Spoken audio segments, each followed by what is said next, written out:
uno de ustedes por la participación en el presente curso virtual. Y de esta cuenta es preciso y pertinente establecer desde ya el marco del presente curso. No obstante a ello, previo a iniciar el mismo, es de mi interés que ustedes puedan confirmarme si existe algún problema de comunicación, especialmente si no se escucha el curso o si existe algún problema en la transmisión de la información, y de esa cuenta yo poder estar o poder corregir los errores que vayan motivándose. Por lo tanto, les solicito, distinguidos amigos, que puedan ustedes confirmarme si se escucha y se ve la presentación, a efecto de que empecemos a trabajar nuestro tema del día, tomando en consideración que hoy vamos a trabajar un tema bastante extenso y vamos a procurar aprovechar todos los minutos posibles a efecto de poder agotar lo relacionado a los medios de impugnación procesal. Entonces, agradeciéndoles a todos y cada uno de ustedes la información, vamos a proceder ahora mismo a iniciar nuestra clase. Gracias amigos, los que nos están confirmando que efectivamente se escucha, y de esta cuenta pues vamos a proceder a iniciar con nuestro respectivo curso en marco a las impugnaciones de las resoluciones judiciales. En ese respectivo orden de ideas, vamos a proceder entonces a identificar el marco a través del cual se lleva a cabo la impugnación procesal, y vamos a identificar nuestro objetivo en clase. Y nuestro objetivo en clase es que el estudiante de la Universidad Rural de Guatemala en su formación profesional conozca de los elementos, de los medios a través de los cuales se puede impugnar las resoluciones emanadas de los órganos jurisdiccionales, especialmente en cuanto a la procedencia de los mismos y los plazos a través de los cuales se deben o deben ser interpuestas las acciones procesales. En este respectivo orden de ideas, entonces, identifiquemos, estamos identificando entonces lo relacionado a las impugnaciones. Eso quiere decir que tanto la doctrina como la legislación nos establece el marco,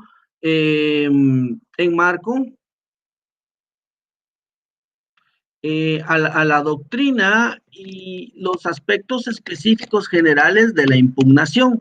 De esa cuenta podemos identificar lo siguiente: las impugnaciones de conformidad con la ley se dividen en remedios procesales y recursos procesales.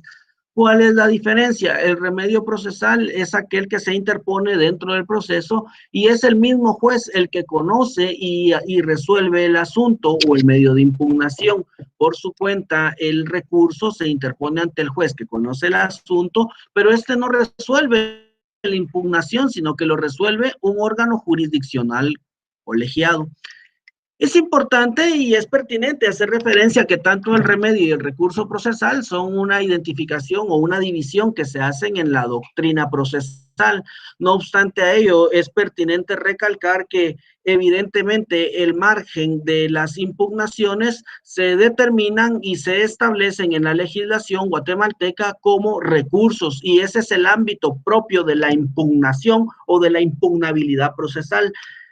De esa cuenta, independientemente del trámite que la legislación establezca o la forma en que el mismo se debe de resolver, para los efectos, en este caso, nominativos en la legislación, todos van a ser de carácter recursivo, es decir, todos se identifican como recursos, pero les hacía la identificación del margen doctrinario para que entendamos que existe esta diferenciación, tanto del remedio como del recurso procesal. En ese respectivo orden de ideas, entonces vamos a proceder a identificar las clases de impugnación y las procedencias de los mismos. Primero vamos a identificar lo relacionado al recurso de aclaración y ampliación. La procedencia, en este caso, va a ser o se lleva a cabo cuando en los términos del auto o de la sentencia sean ambiguos, oscuros o contradictorios, y si se hubiera omitido resolver alguno de los puntos sobre los cuales versa el proceso. En este caso es importante hacer referencia a lo siguiente y entendamos el medio de impugnación. ¿Por qué podemos identificar de que el término de la autosentencia sea oscuro? Obviamente nos conlleva que no es claro, pues, o sea, que no existe una claridad en lo que se resuelve con lo que se pretende. Es ambiguo porque puede llegar a establecer que sí le otorga el derecho a uno, pero no al otro, o sea, no determinar con claridad. Y aquí viene el aspecto de que se determine oscuro, ambiguo, o incluso contradictorio, cuando incluso la resolución puede variar lo que se expone. Es decir, si yo estoy motivando una resolución en cierto término, no puedo resolver, en este caso, contrario a mi argumento de derecho. Todas las resoluciones judiciales, sentencias principalmente, van a tener la característica de que deben de fundamentarse y motivarse. He ahí el ámbito de los considerandos procesales de todos y cada uno de los procesos, y desde ese punto de vista, entonces, identificamos el ámbito de que se puede o que se deba de resolver el aspecto o los puntos sobre los cuales versa el proceso. Eso quiere decir de que deben de ser siempre los mismos, claros, precisos, concisos, para evitar el ámbito de la obscuridad, ambigüedad o contradictoriedad. De existir estos elementos, entonces yo tengo el derecho de hacer valer, en este caso, el derecho que corresponda, y para el efecto, el trámite es de que inmediatamente se me ha notificado la sentencia o el auto correspondiente, yo debo de interponer el recurso dentro de las 48 horas siguientes a la última notificación, y de esto se deberá dar audiencia a la otra parte por el término de 2 días, y con la contestación o sin ella procederá el juez a resolver el recurso correspondiente. Es importante y es preciso determinar que efectivamente la aclaración y ampliación, perdón, la aclaración ya identificábamos que es cuando el auto, la sentencia es ambiguo, oscuro, contradictorio. Pero si se hubiera omitido resolver, por ejemplo, si yo he hecho alguna petición o pretensión procesal y esta se omitió resolver oportunamente, entonces yo puedo o tengo el derecho de solicitarle al juez que amplíe su resolución. Por ejemplo, digamos que yo hubiera versado la declaración de un derecho en marco a la declaración de un derecho real o de un derecho sobre 2 bienes inmuebles. Supongamos que del mismo se deriva a que el juez solo me resolvió el derecho de uno de los bienes y no resolvió sobre el otro de los bienes. ¿Qué quiere decir eso? Pudo haber sido un error, por lo tanto se solicita una ampliación en este caso, de la resolución, que se amplíe el ámbito de la misma. Y ahí en donde establecemos el ámbito a través del cual pues nos determina y nos establece el margen a través del cual definitivamente el proceso, en este caso debe, o la resolución o autosentencia deben de ser ampliados en cuanto a las pretensiones procesales. Luego identificamos el margen de la revocatoria, y la revocatoria va a proceder en contra de los decretos que se dictan en el proceso. ¿Cómo así los decretos? Si recordamos lo relacionado a las resoluciones que establece la ley del organismo judicial, vamos a identificar particularmente que las resoluciones judiciales se van a dividir en autos, decretos y sentencias. ¿Cuáles son los autos? Los autos son los que van a resolver incidentes, o en algunos casos el auto puede llegar a poner fin al proceso. En este sentido, ese es el marco de la revocatoria. Ahora, en cuanto al marco del auto, que efectivamente va a resolver el proceso, en este caso, en algunos casos, o va a resolver incidentes o cuestiones accesorias al proceso. Las sentencias, las que obviamente van a resolver en definitiva el proceso, ya sea declarando o no el derecho que se pretende hacer valer. Y los decretos son las resoluciones de trámite. Ojo, los decretos en las resoluciones judiciales corresponden a las resoluciones de trámite. En ese sentido, por ejemplo, si yo he interpuesto una demanda, ¿sí?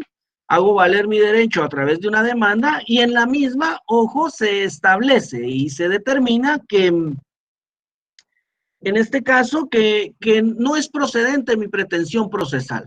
Entonces, ¿yo por qué presento un recurso de revocatoria? Porque la única forma a través de la cual me pueden rechazar la demanda es a través de que no se cumpla con los requisitos que a bien nos establece el artículo 61, 106 y 107 del Código Procesal Civil y Mercantil. Y adicional en los juicios ejecutivos que también se debe de calificar el título ejecutivo, que son requisitos eminentemente formales. Todas las demás pretensiones procesales son las que se pueden hacer valer conforme lo establece el artículo 116 del Código Procesal Civil y Mercantil, es decir, a través de excepciones. Es por eso de que el ámbito de la revocatoria es imperante. Por ejemplo, yo en alguna oportunidad tuve, bueno, no era un caso mío, eso sí se los puedo identificar, pero me ha llamado mucho la atención porque era un colega mío que presenta una demanda y nos llamaba la atención que en un juicio ordinario, la resolución del órgano jurisdiccional versaba y establecía de que no era procedente la demanda porque los medios de prueba ofrecidos eran insuficientes para declarar el derecho que se pretendía hacer valer. Ojo, este es un aspecto que en demasía está causando perjuicio al conocimiento del proceso. ¿Por qué? Porque el juez no puede calificar la totalidad de la sentencia. Y me dirán ustedes, pero mírele que eso lo hace el oficial, lo hace el secretario, lo hace el notificador, indistintamente de quien sea, el que lo firma es el juez y él debe de ratificar efectivamente en sus resoluciones las pretensiones procesales. ¿Y aquí por qué procedía el recurso de revocatoria?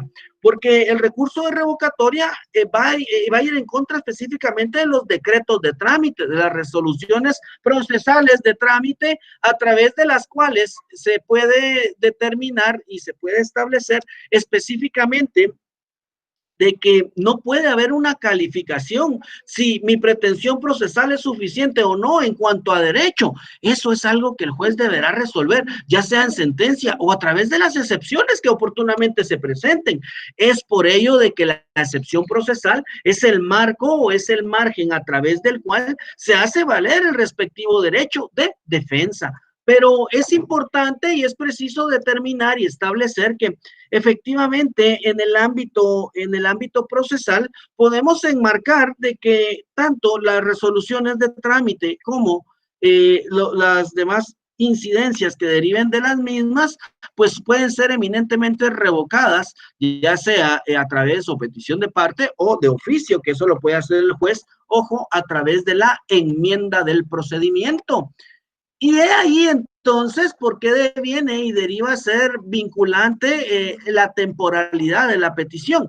Y es que cuando hablamos de resoluciones o decretos de trámite, que en este caso vicien el proceso o que sean contrarias a la forma procesal, yo debo de tramitar el recurso de revocatoria interponiéndolo dentro de las 24 horas siguientes a la última notificación, fundamentado en el artículo 598 del Código Procesal Civil y Mercantil. Y una vez se ha agotado esta incidencia, el juez de oficio, en este caso, podrán las partes o podrá la parte afectada pedir que se le dé audiencia o la revocatoria de los decretos y el juez dentro de las 24 horas también deberá resolverlo conforme a bien lo establece el artículo 599 del Código Procesal Civil y Mercantil. En ese orden de ideas, entonces, identificamos el ámbito tanto de la procedencia como de la forma en que se debe de resolver. Y definitivamente con ello agotamos el marco de la revocatoria. Entonces, revocatoria es revocar decretos de trámite únicamente. Por favor, pongámosle mucha atención porque va a recaer únicamente sobre decretos de trámite. Reposición.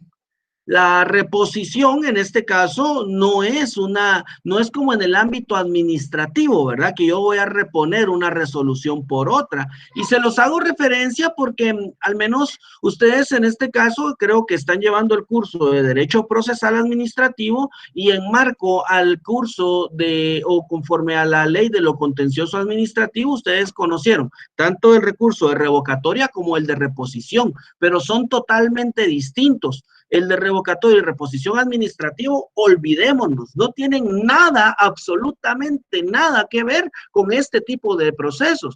En este caso, la reposición, valga la redundancia, si es para reponer autos, es decir, si se extraviaron, si se perdieron, y esta es la reposición, es porque sí voy a enmendar los autos, voy a reponerlos porque se extraviaron y de ellos pueden deducirse responsabilidades civiles y también penales en contra de los órganos jurisdiccionales. Es por eso, distinguidos amigos, que debemos de comprender, ¿verdad?, el ámbito a través del cual deriva ser eminentemente pertinente y vinculante este ámbito procesal. Y esto específicamente en cuanto a que la legislación a bien nos ha determinado estos aspectos y que principalmente nos va a conllevar a que yo puedo reponer y procede la reposición de autos y debe de solicitarse dentro de las 24 horas cuando estas provienen de las salas de la Corte de Apelaciones o de la Corte Suprema de Justicia, conforme lo establece el artículo 600 del Código procesal civil y mercantil. Sin embargo, también procede la reposición ante los autos que obren en primera instancia y esto debe de solicitarse dentro de los 2 días. En este caso, el fundamento de este aspecto se regula particularmente en la ley del organismo judicial. El trámite es el siguiente: una vez se ha solicitado la reposición de autos, se deberá dar audiencia a la parte contraria por 2 días y definitivamente se va a resolver la misma dentro de los 3 días siguientes a la última petición o pretensión procesal. En ese orden en ese respectivo orden de ideas, es preciso y es pertinente determinar y establecer que efectivamente los órganos jurisdiccionales nos van a conllevar a este ámbito en particular,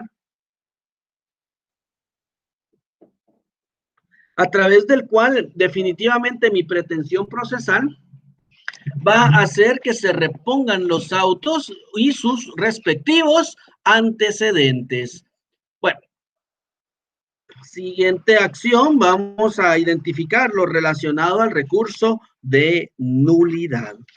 ¿Qué es el recurso de nulidad, distinguidos amigos? ¿Qué es y en qué corresponde o en qué consiste el recurso de nulidad? Entendamos las nulidades. Cuando hablamos de recurso, ojo, recurso de nulidad, no tiene absolutamente nada que ver con la nulidad absoluta y nulidad relativa de los negocios jurídicos, porque esos son tipología de juicios, que yo pretendo anular un negocio jurídico, un instrumento público, o cualquier característica o cualquier condición que se lleve a cabo, esa va a ser mi pretensión procesal. Pero cuando hablamos de las nulidades procesales, no nos vamos a referir específicamente al ámbito de aplicación de las mismas. Y hay ahí el artículo 613 que nos establece: podrá interponerse nulidad contra las resoluciones y procedimientos, ojo, que infrinjan la ley, cuando no sean procedentes los recursos de apelación y casación. Este es el ámbito, en este caso, de los recursos, de las acciones procesales a través de las cuales es pertinente, en este caso, la procedencia del mismo. Debemos de comprender de que existen dos tipos de nulidades. Vamos a encontrar la nulidad por vicios del procedimiento, conforme lo establece el artículo 616, y la nulidad por vicio de ley. En este caso, la violación de ley, pues definitivamente es porque se haya violentado sustancialmente la ley en cuanto a una resolución. Es un poquito complicado, ¿verdad? Porque definitivamente en la nulidad o en la violación de ley, normalmente es porque se está, por así decirle, se está causando un fraude a la norma, y que como consecuencia, o en muchos casos, los tipos de, o la nulidad se va a enfocar específicamente en el vicio procesal. En ese sentido, ¿cuándo puede haber vicios del procedimiento? Cuando se están variando las formas procesales. ¿Cómo se varían las formas procesales, Lick? Por ejemplo, si a mí me tienen que dar audiencia en marco a la prueba, ¿se recuerdan ustedes que para la recepción de la prueba siempre se identifica de que la prueba se va a diligenciar con citación de la parte contraria? ¿Qué pasa si yo no cito a la parte contraria? He ahí el ámbito en donde puede existir una violación de procedimiento.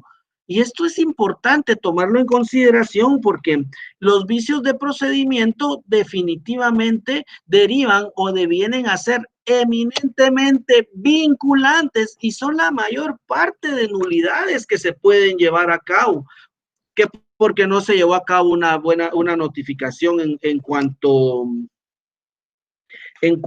a la forma procesal, en este caso, que nos conlleva específicamente al ámbito a través del cual definitivamente la legislación me establece un proceso a seguir y no se cumple. Ese es el vicio del procedimiento. El vicio de ley muchas veces se determina o se establece, digamos, el artículo 617 nos establece lo siguiente: cuando por violación de ley se declare la nulidad de una resolución, el tribunal dictará la que corresponda. Esta nulidad no afectará a los demás actos del proceso, y si fuere por una parte la resolución no afecta a las demás y no impide el acto o que produzca sus efectos. Es decir, la nulidad por violación de ley es porque al resolverse y que no procedía ni el recurso de apelación o el de casación, definitivamente conllevó a que la resolución fuera contraria a las normas de derecho, y consecuencia a ello, evidentemente, es pertinente el ámbito de la nulidad. ¿Cuál es su efecto? Únicamente de que se emita una nueva resolución limitando el vicio de ley, es decir, que en la resolución se haya emitido una errónea interpretación de la norma, o que no se haya, en este caso, aplicado la ley, valga la redundancia, conforme se establece en la norma. Pero el vicio del procedimiento es porque se variaron las formas procesales. En ese sentido y en ese respectivo orden de ideas, la nulidad, ya sea por vicios del procedimiento o por violación de ley, debe de interponerse. ¿En qué momento, compañeros? De conformidad con lo que establece el artículo 614, definitivamente debe de interponerse dentro de los 3 días de haberse o de conocerse la nulidad. Si no se interpone la nulidad en ese tiempo, pues definitivamente existe la preclusión procesal. Y la preclusión procesal nos va a conllevar al momento a través del cual yo ya no puedo hacer valer el respectivo derecho. Esto es porque en este caso, ha pasado o ha sobrepasado en demasía el tiempo. Pero pongámosle muchísima atención al ámbito de la temporalidad y de la preclusión procesal. Y en lo sucesivo del curso van a entender a qué se refiere o por qué en este caso es importante hacer valer el respectivo derecho. Y de esta cuenta, entonces, el trámite que para el efecto establece la nulidad debe de regirse conforme lo establece la vía incidental, es decir, conforme lo establecen los artículos del 135 al 140 de la ley del organismo judicial. En ese respectivo orden de ideas, cuando se trata y cuando se resuelve la nulidad y de conformidad con la ley, si se resuelve por vicios del procedimiento, el procedimiento debe de retrotraerse desde el momento o se deben de regresar o retrotraer las actuaciones desde el momento en que se ha cometido el error o se ha incurrido en el acto nugatorio. En cuanto a la nulidad por violación de ley o a la nulidad por la resolución, entonces nos va a conllevar de que efectivamente se debe de emitir una nueva resolución y no va a afectar el tramitar procesal. De conformidad con la ley, definitivamente esta nulidad, una vez resuelta, es pertinente que pueda, en este caso, pueda su respectiva resolución ser apelada conforme lo que para el efecto establece la ley del organismo judicial. Luego vamos a proceder a identificar lo relacionado a la apelación. ¿Qué es la apelación? Y la apelación definitivamente va a proceder en contra de los autos que resuelvan las excepciones previas que pongan fin al proceso y las sentencias definitivas dictadas en primera instancia. Ahora bien, es importante establecer el margen de la viabilidad de la misma.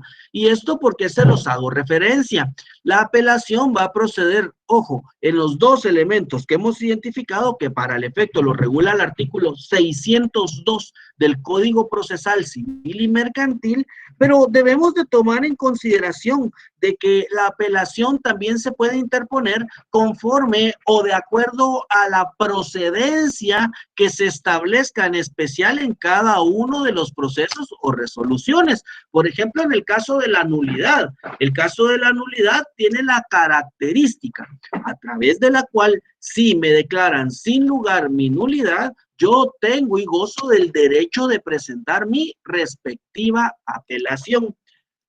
Con la apelación debemos de entender algo y es importante ponerle muchísima atención su ámbito y su forma en que la misma debe de interponerse. Cuando en su momento yo les hacía referencia a los juicios ejecutivos y vamos a dirigirnos a los juicios ejecutivos, distinguidos y apreciados compañeros, ya les voy a explicar el ámbito de las mismas. Vamos a ver, vamos a hablar ahora mismo de los juicios ejecutivos y su apelación. ¿Esto por qué, compañeros? Porque es importante y por qué lo enmarcamos de esta manera. Definitivamente, de conformidad con los procesos ejecutivos, en el marco de los procesos ejecutivos, son apelables únicamente, en este caso, de conformidad con el artículo 325, son apelables o podrán deducirse en apelación el auto que no admite la vía de apremio y contra el que apruebe la liquidación. ¿Por qué les hago referencia a este aspecto? El artículo 300, ya identificamos el artículo 325 en cuanto al margen de las apelaciones. En ese sentido, entonces, el artículo 334 del Código Procesal Civil y Mercantil nos establece algo y que debemos de ponerle mucha atención, y esto también es congruente al juicio oral, y ya se los voy a explicar, y por favor vayamos dándole lectura efectivamente a nuestro respectivo juicio oral, y ahora mismo les identifico en qué artículo se fundamenta lo que les voy a hacer referencia. Es el artículo 209, en este caso del Código Procesal Civil y Mercantil.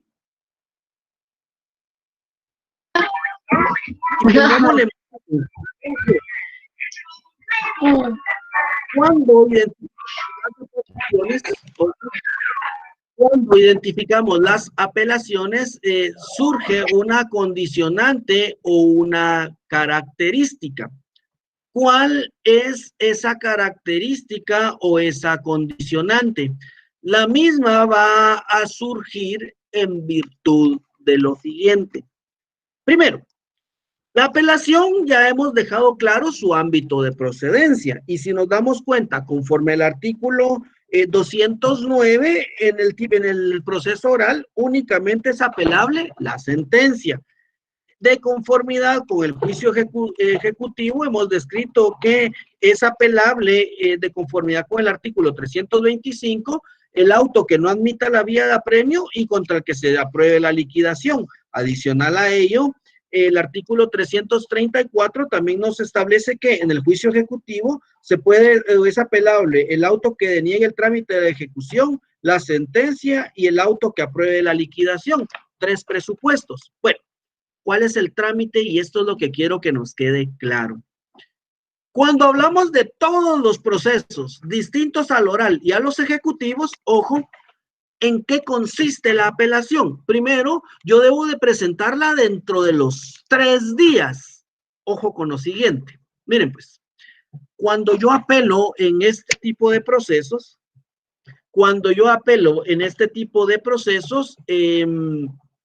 basta, ojo, basta con que yo haga referencia al señor juez de que no estoy de acuerdo con la sentencia o con el auto y que presento mi apelación. Y me dirá alguien, mire, que eso es suficiente. Sí, porque yo ahí estoy patentizando, en este caso, que no tengo interés, en este caso, de que la sentencia o el auto haya sido resuelto de esa manera. Y en ese sentido, inmediatamente el juez de primera instancia o el juez inferior debe, en este caso, notificar a las partes y elevar los autos. ¿Para qué? Para que el órgano jurisdiccional en segunda instancia que proceda a otorgar audiencia. ¿Para qué? Miren, pues, pongamos atención a lo siguiente. Supongamos de que este es el expediente. Primera instancia recibió la apelación en donde yo he hecho saber que no tengo interés en la sentencia, que no estoy de acuerdo y basta eso. En la apelación de verdad solo basta decir no estoy de acuerdo y presento mi apelación. Basta con eso. Pero me dirá alguien, mire, ¿en qué momento voy a argumentar? Aquí está lo que les voy a decir. Cuando en este caso no son ni juicios orales ni juicios ejecutivos, al tener el tribunal de segunda instancia, en este caso, el expediente, ojo, aquí lo regula la misma legislación, específicamente el artículo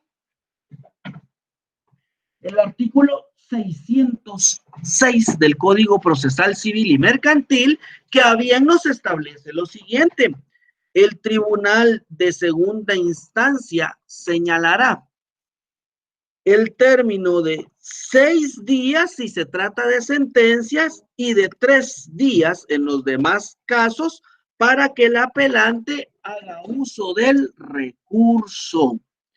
¿Qué quiere decir esto? Cuando no son juicios orales y no son ejecutivos, el juez va a proceder a darme una audiencia. Si apelé una sentencia, 6 días. Si apelé un auto, 3 días. ¿Y qué voy a hacer yo en el uso del recurso? Aquí yo sí le voy a exponer al tribunal en segunda instancia cuáles son los agravios que me causa la resolución impugnada. Esto es importante y pongámosle muchísima atención porque el ámbito anterior, es decir, que les decía de que en marco a la interposición, de verdad, solo basta decir, no estoy de acuerdo. ¿Pero por qué? Porque mi exposición de agravios, yo la voy a patentizar en el tribunal de segunda instancia. Y esto es esencial, es importante y no perdamos de vista lo que les estoy diciendo. ¿Por qué? Porque este es el único momento a través del cual yo puedo hacer valer los agravios procesales que me causa la resolución impugnada. Ahora bien, si ya hemos identificado y por qué hemos apartado tanto el juicio oral del juicio, el juicio sumario de todos los demás procesos. Perdón, no es sumario, juicio oral y juicio ejecutivo, perdón, de todos los demás procesos.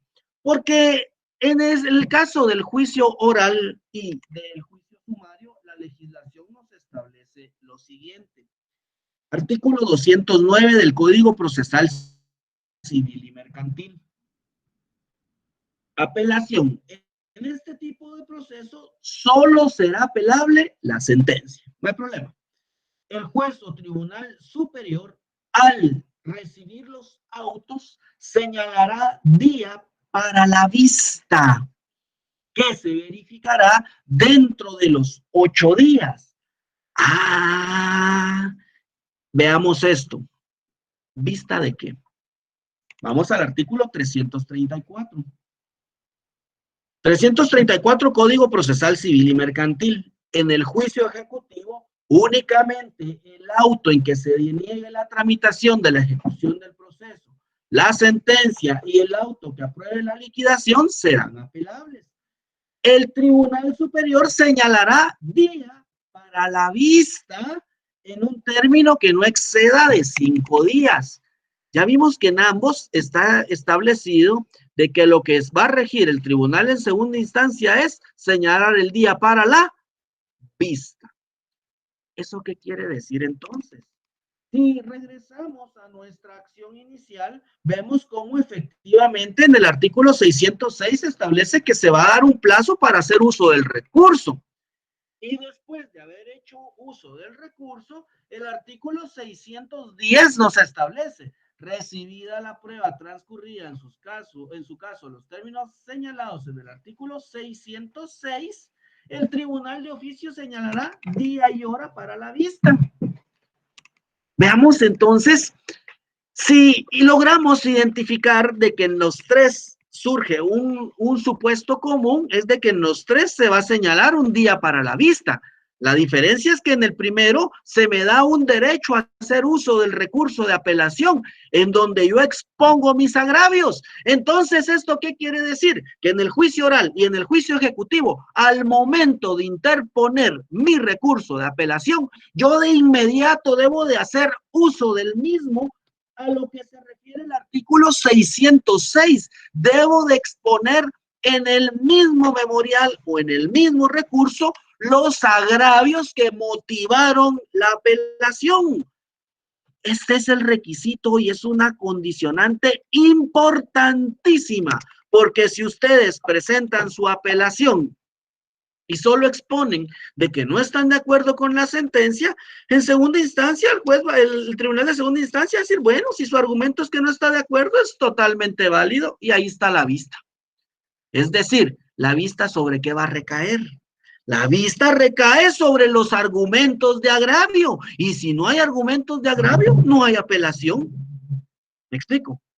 En ese orden de ideas, entonces debemos de entender el ámbito de la apelación y la aplicabilidad, la diferencia que tiene el juicio oral, el ejecutivo y los demás procesos. Particularmente que en el juicio oral y en el ejecutivo no hay duda de que la apelación va a tener como límite o como consecuencia el ámbito a través del cual inmediatamente yo voy a exponer mis agravios. En cambio, en el juicio ordinario o los demás procesos, yo interpongo la apelación y el juez oportunamente me va a dar, o el tribunal de segunda instancia me va a dar un momento oportuno para presentar mis respectivos alegatos. De conformidad con el artículo 610, para ir al orden de la vista, nos identifica de que se debe señalar un plazo, un día y hora para la vista.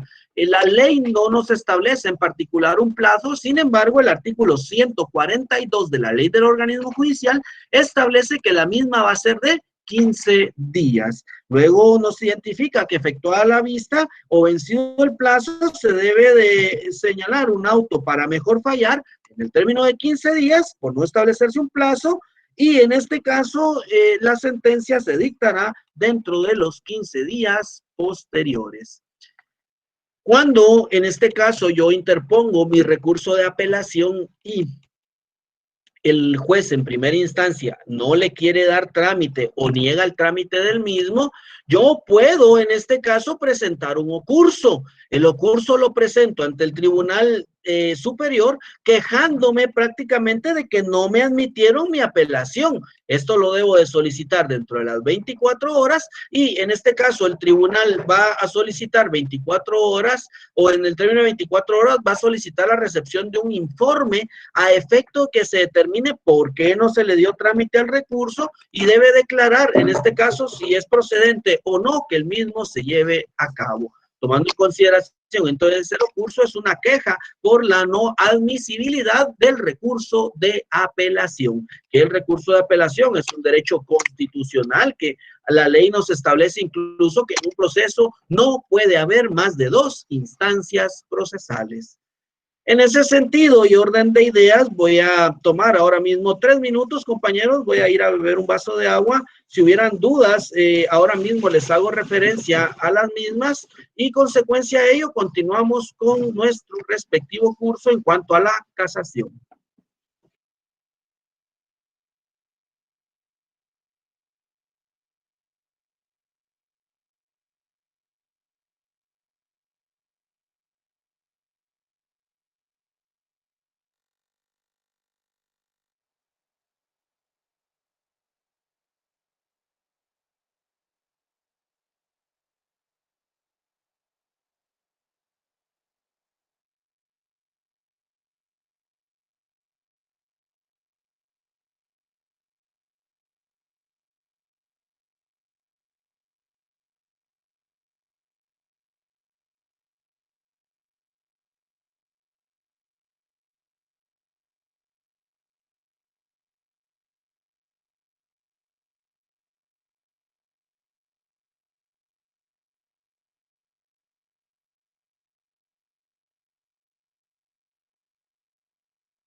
Bueno, continuando en marco a nuestro curso, entonces vamos a proceder a contestar las preguntas correspondientes. Y nos pregunta acá una compañera que, vamos a ver, que no tiene clara la diferencia entre decretos, autos y sentencias.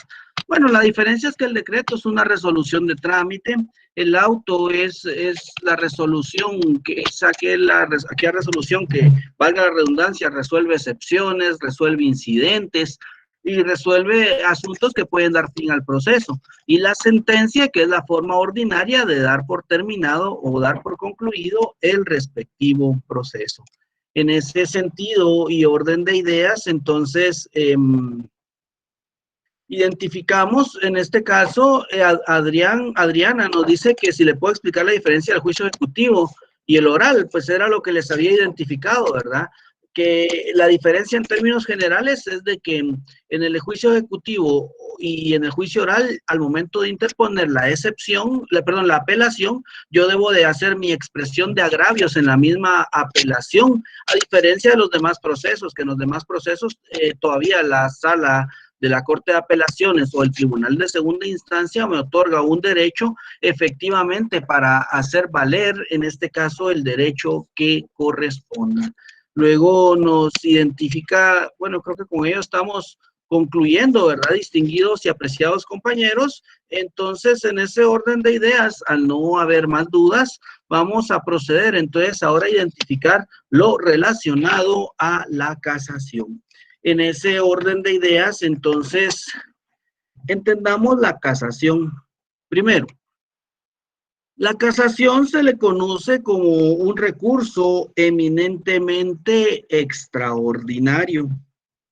El artículo 619 del Código Procesal Civil y Mercantil nos establece la característica a través de que los directa y principalmente interesados en un proceso o sus representantes legales tienen derecho de interponer recurso de casación ante la Corte Suprema de Justicia.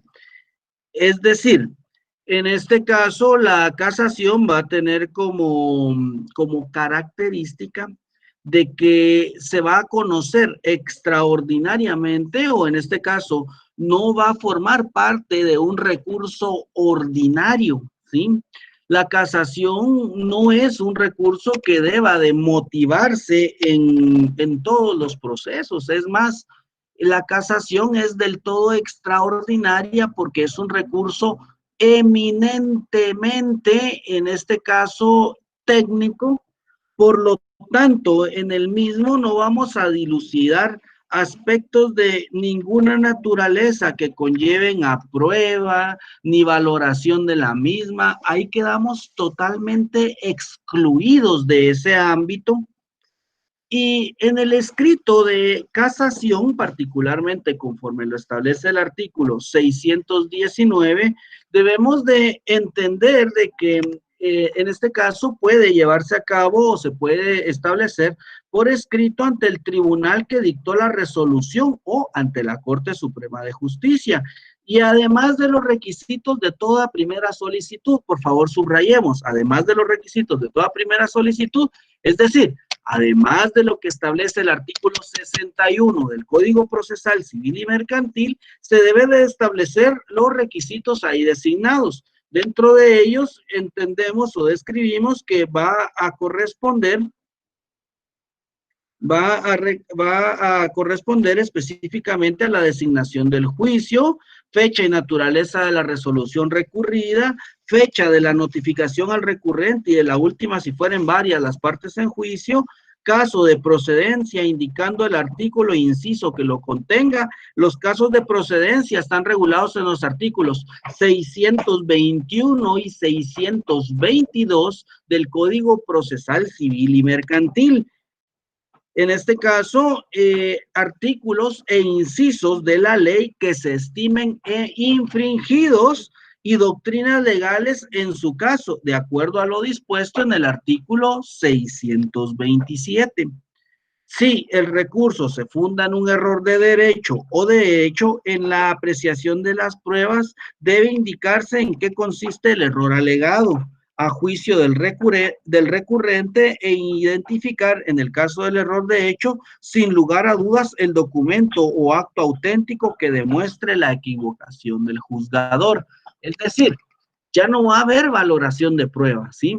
Solo en este caso es un ámbito técnico en que se pudo haber equivocado el órgano jurisdiccional que se probó y por eso lo establece acá, sin lugar a dudas, el documento o acto auténtico. Vean cómo se limita en este caso, porque en este ámbito identificamos el aspecto que regula el artículo 86 del Código Procesal Civil y Mercantil, que a bien nos establece lo relacionado a la prueba legal o tasada. Y de esa cuenta, el ámbito el ámbito de la casación nos conlleva entonces que tiene dos motivos de procedencia.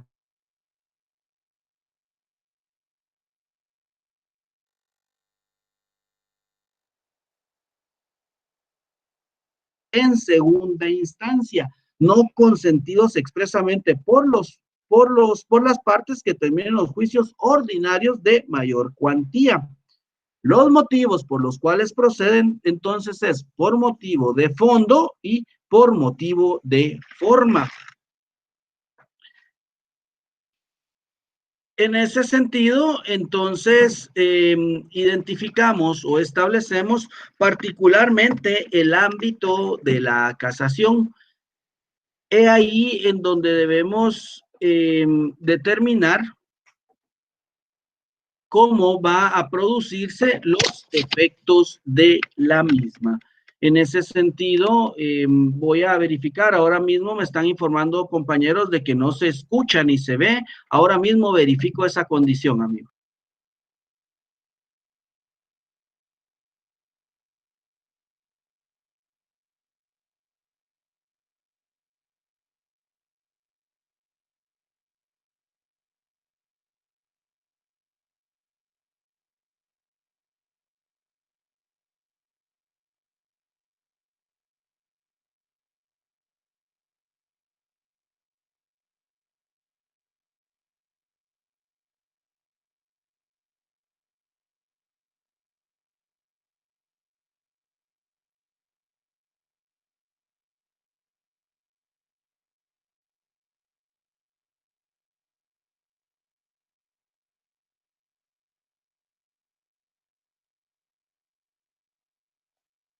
Continuando entonces, por favor, les voy a suplicar, amigos, que puedan ustedes confirmarme si escuchan la información, si logran escuchar lo que les estoy diciendo. Les agradezco, por favor.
Bueno, en ese sentido, entonces, continuando con nuestro respectivo curso, entonces hemos identificado un breve resumen de lo anterior, habíamos identificado el ámbito de la legitimación, que el recurso de casación es un recurso eminentemente extraordinario que en este caso, adicional a los artículos, a los requisitos que establece el artículo 61 del Código Procesal Civil y Mercantil, debe de tomarse en consideración lo que a bien se regula en dicha norma y particularmente establecer dentro de los cuales los requisitos ahí nominados y principalmente de ellos identificamos el ámbito de la procedencia.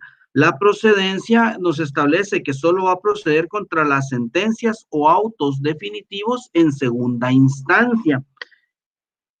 En este caso nos identifica a los casos o cuando se refiere a juicios de naturaleza ordinaria. Sin embargo, vamos a identificarles, por favor, y anoten en su respectivo código, otros artículos en donde se establece la procedencia del recurso de casación. Artículo 221 de la Constitución Política de la República. Artículo 231 del Código Procesal Civil y Mercantil, artículo 1039 del Código de Comercio y artículo 169 del Código Tributario. Estos artículos que he mencionado son artículos a través de los cuales se identifica el ámbito de la procedencia del recurso extraordinario de casación. Por eso, como ustedes podrán identificar en este caso, que el recurso extraordinario de casación no es un recurso que se interponga en todas y cada una de las actividades procesales, sino que efectivamente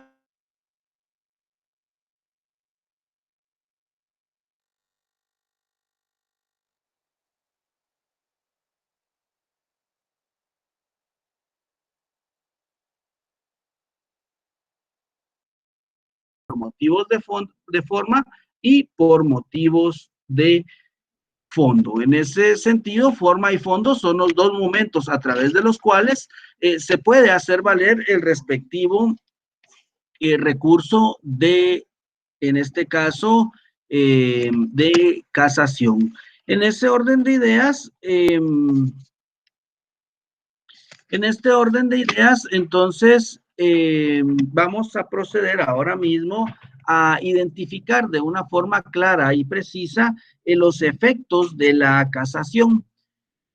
Nos pregunta acá un compañero y nos identifica que cuáles pueden ser las consecuencias de presentar un recurso de casación y que éste no proceda. Bueno, si es improcedente, definitivamente la consecuencia es que se lo van a rechazar, ¿verdad? Y en este caso, el artículo 633 también establece y determina que si el tribunal desestima el recurso o considera que la resolución está arreglada a derecho, en este caso hará la declaración correspondiente, condenando al que interpuso al pago de la costa del mismo y a una multa no menor de 50 quetzales ni mayor de 500 quetzales, según la importancia del asunto. Entonces, esos son los motivos en caso no sea procedente el recurso de casación. Ahora bien, entendamos por qué existen estos límites y por qué les hago referencia al ámbito extraordinario. Es que acá ya no es solo decir, bueno, es que me equivoqué, ahora voy a la casación. No, no es la forma procesal porque la casación no es un recurso ordinario.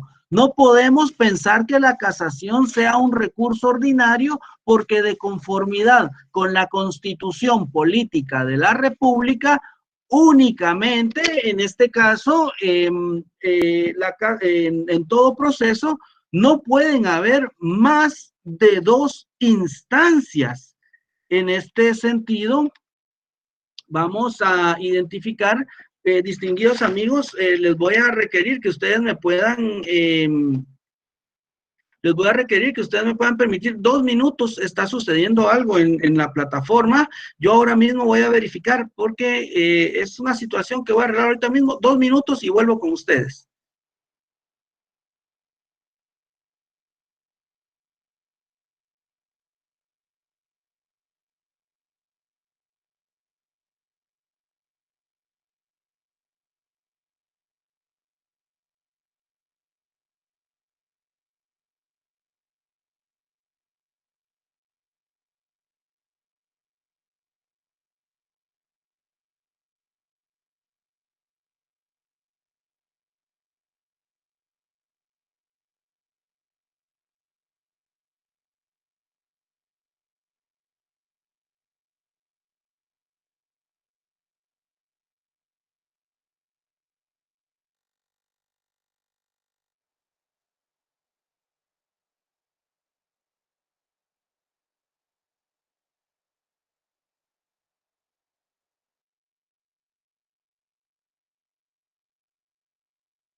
Continuando en marco al presente curso, distinguidos amigos, gracias por el tiempo. Me preguntan acá que si les puedo indicar los artículos en donde aparece el recurso de casación. Es Will, son los artículos 220 de la Constitución, artículo 221 de la Constitución, artículo 231 del Código Procesal Civil y Mercantil, artículo 1039 del Código de Comercio de Guatemala y artículo 169 del Código Tributario. En ese sentido, entonces, en este caso vamos a identificar los motivos y entendamos los motivos a través de los cuales entonces es pertinente y vinculante que la casación sea procedente. El artículo 621 nos establece los elementos de el error de fondo. Cuando hablamos de los errores de fondo, estamos estableciendo que son aquellos errores que van a corresponder exclusivamente a la interpretación del juez frente a la norma.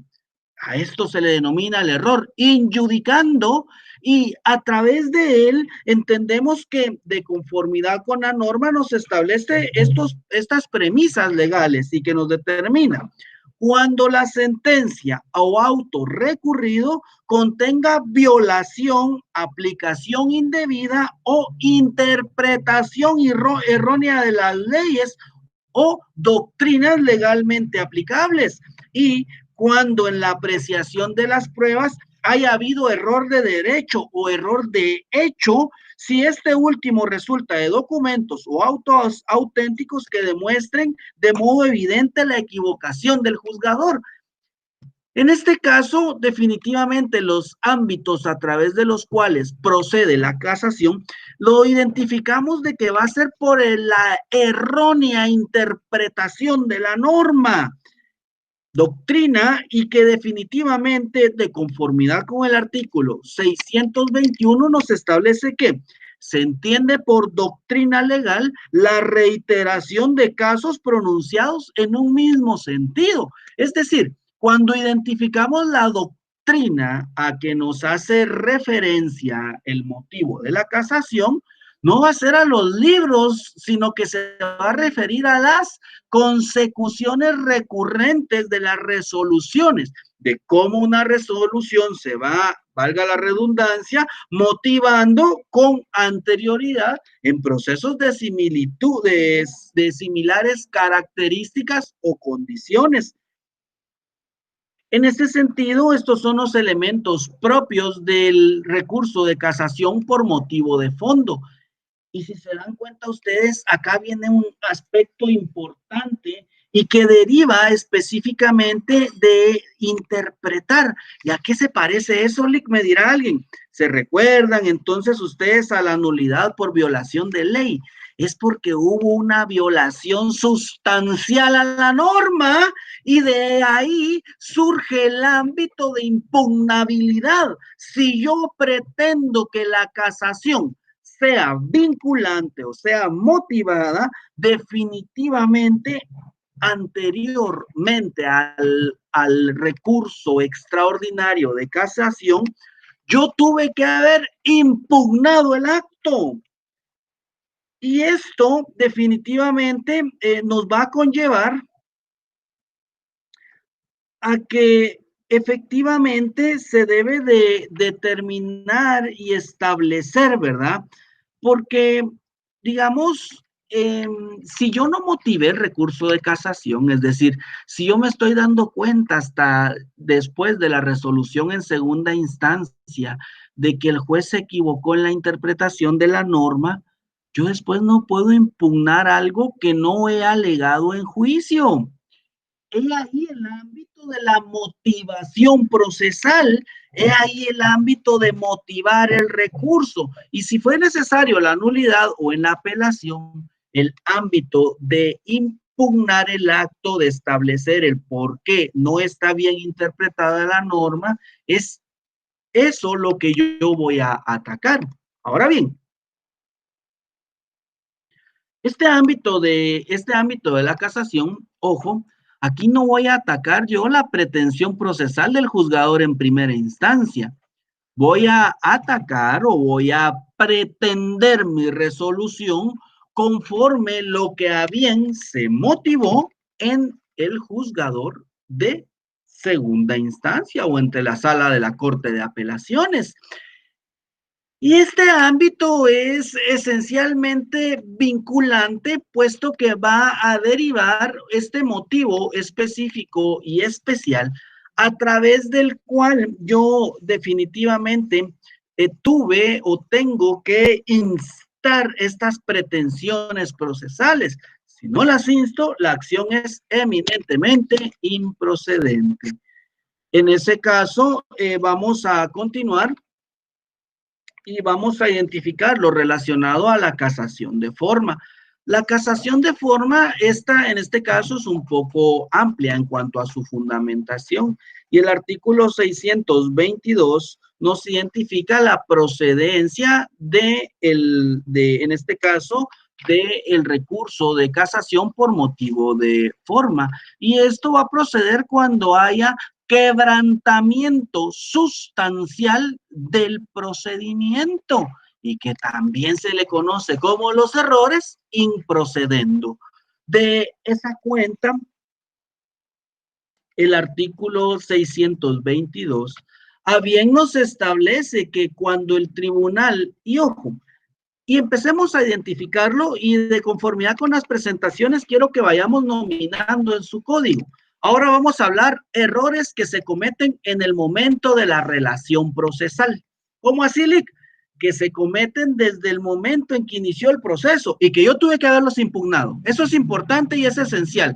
Si yo no los impugné, en la casación me voy a olvidar que vaya a ser procedente, porque les reitero una y otra vez de que existe un consentimiento tácito en cuanto a las resoluciones anteriores. Si yo no impugno, estoy aceptando y consintiendo el acto propio, que en este caso evidentemente me conlleve a una aceptación de los errores, improcedendo, injudicando del juez. He ahí el ámbito de que yo debo de impugnar con anterioridad, porque en todo caso acepto el hecho y el aceptar me conlleva a limitar, ojo, mi pretensión procesal, porque aquí impera y opera la preclusión de derecho.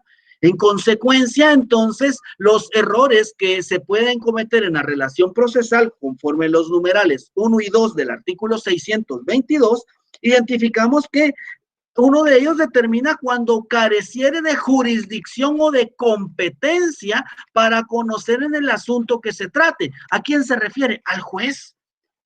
Pero me dirá alguien, pero mire, Lick, y entonces esto lo tuve que haber yo interpuesto a través del recurso pero a través de la excepción previa de incompetencia. Exacto.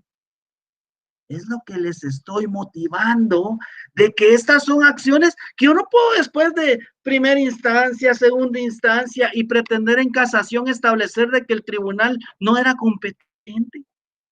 Porque para eso existen los momentos procesales. Y en la competencia, ¿qué pasa si yo no impugno la competencia, amigos? ¿Se recuerdan? Prórroga de la competencia. Y es válida, totalmente válida porque estoy consintiendo la misma.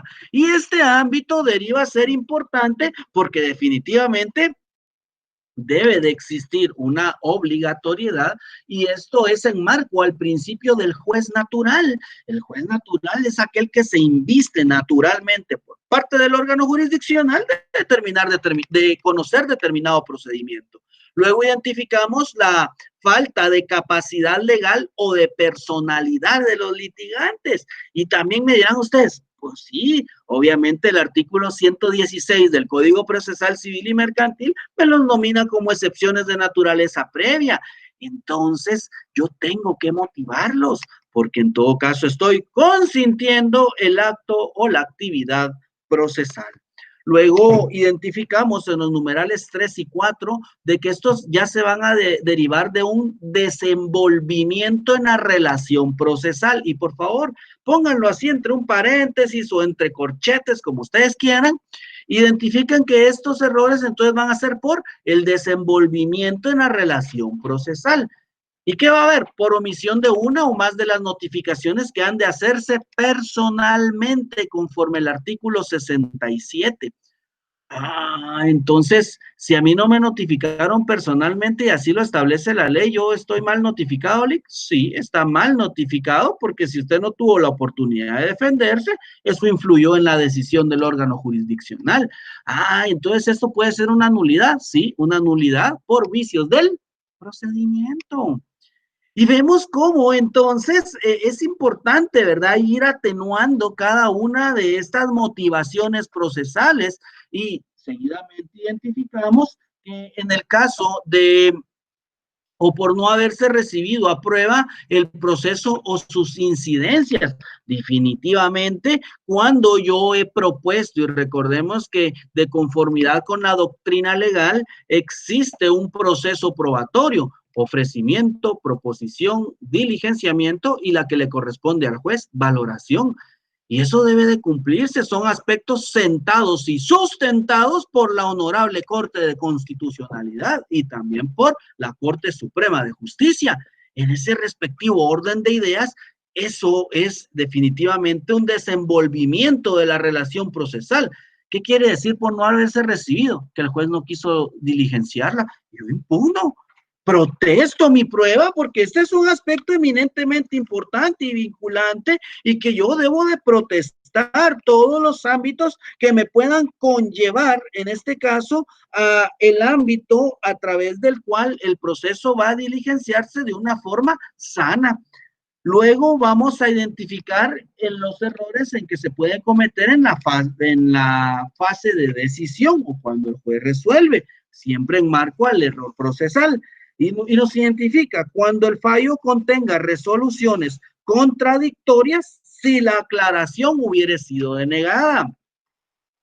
Es decir, y aquí nos está haciendo clara la legislación y por favor subrayen ese aspecto, si la aclaración hubiera sido denegada. ¿Por qué? Porque entonces quiere decir de que usted tuvo que motivar la aclaración. Si no lo motivó, entonces es su problema procesal. Cuando el fallo otorgue más de lo pedido. ¿Qué significa esto, jóvenes? Cuando la resolución sea ultra petita y que está resolviendo más de lo que se le pidió o que no contenga declaración sobre alguna de las pretensiones oportunamente deducidas. Si hubiera sido denegado el recurso de ampliación. ¿Ven cómo esos recursitos tan simples son vinculantes para la casación? Ven cómo evidentemente si yo no motivo el recurso, yo no puedo pretender entonces de que la casación sea vinculante, puesto que las acciones anteriores derivan a ser eminentemente vinculantes en esta acción. Y es que definitivamente el fallo, evidentemente, pues si no se, fallo, la sentencia, si no se motiva también, ¿qué base va a tener el juez para, en este caso, hacer valer su derecho? Y finalmente, por haberse dictado la resolución por un número de magistrados menor de los señalados por la ley. En este caso, el trámite de la casación se debe de interponer dentro de los 15 días de la última notificación, la vista 15 días, sentencia por 15 días, y esto fundamentado en la ley del organismo judicial, específicamente en el artículo 142, estableciéndose entonces las consecuencias de cada uno de los procesos y consecuencia de ello, los efectos de la casación de fondo de conformidad con el artículo 630 son los siguientes. Es el recurso de fondo, el tribunal lo declara procedente, casará la resolución impugnada y fallará conforme a la ley, es decir, emitirá la sentencia de casación, va a emitir una nueva resolución en segunda instancia. Si es de forma, el recurso se interpone por el quebrantamiento sustancial del procedimiento, declarará la infracción del tribunal, casará la resolución y anulará lo actuado desde que se cometió la falta y remitirá los autos a donde corresponda para que sustancien y resuelvan con arreglo a la ley, impugnando las costas y reposición de los autos al juez o a quien hubiere cometido o quien hubiera motivado el recurso. En este orden de ideas, distinguidos amigos, contra las resoluciones de la sentencia de casación, Únicamente son procedentes los recursos de aclaración y ampliación que van a resolver los mismos órganos jurisdiccionales. Y con esto, amigos, le damos fin y nos despedimos de nuestro Código Procesal Civil y Mercantil. Muchísimas gracias a todos y cada uno de ustedes por su atención en este curso. A la compañera Telma creo que le he contestado su pregunta en cuanto a determinar los errores que en este caso motivan o conllevan el recurso de casación. Bueno, distinguidos y apreciados amigos, agradecerles a todos y cada uno de ustedes sus respectivos